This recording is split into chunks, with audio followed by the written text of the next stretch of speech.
Magandang umaga sa ating lahat. Ako nga po pala si Jennifer Malison, nagmula sa Grade 10 Mulabi. At narito po ako sa inyong harapan para ikwento sa inyo ang kwentong na pinamagatang si Pagong at si Matsing. Noong unang panahon, sa tabi ng isang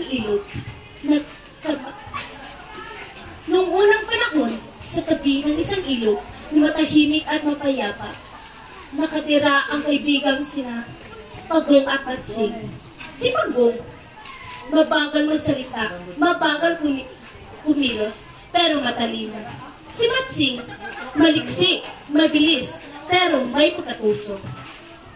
Isang araw, habang sila'y naglalakad sa tabi ng ilog, nakakita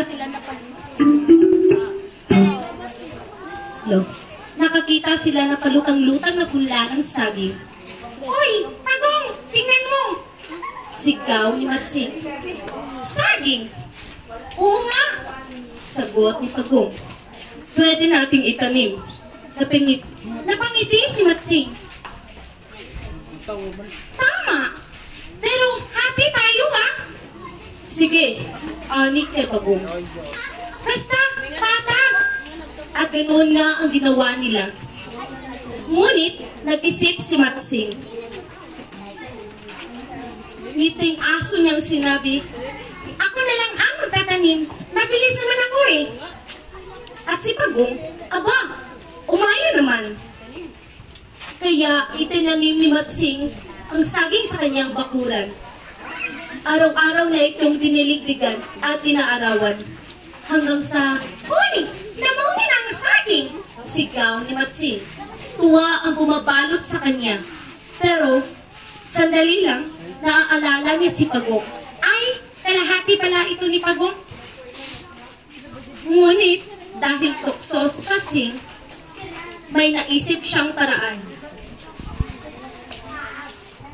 Kinuha niya ang buntong hininga at binaling ang isip.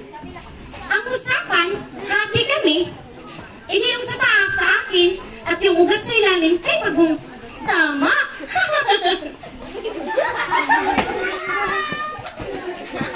At hindi na nga pinatikim ng prutas si Pagong.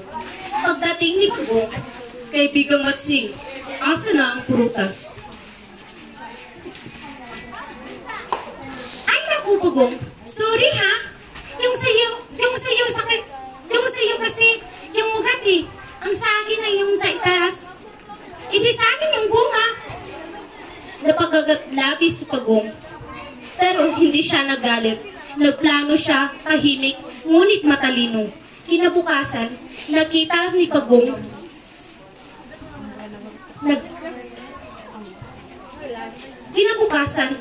si Pagong sa ilalim ng puno ng saging. Tuwang-tuwa si Matsing. "Ha? Gusto mo bang umakyat, Pagong? Hindi mo kaya yan." Ngunit sabi ni Pagong, "Ikaw na lang ang umakyat, kaibigan. Bato mo na lang sa bato para bumagsak yung bunga." At ganun nga ang ginawa ni Matsing. Umakyat siya sa puno. Hinampas ang bunga, ngunit hindi siya bumaba. Kinain niya lahat. Pero biglang nabali ang sanga. Bumagsak siya sa lupa. Napatawa si Pagong, hindi dahil sa sakit ni Matsing, kundi dahil sa nagturo ito ng leksyon.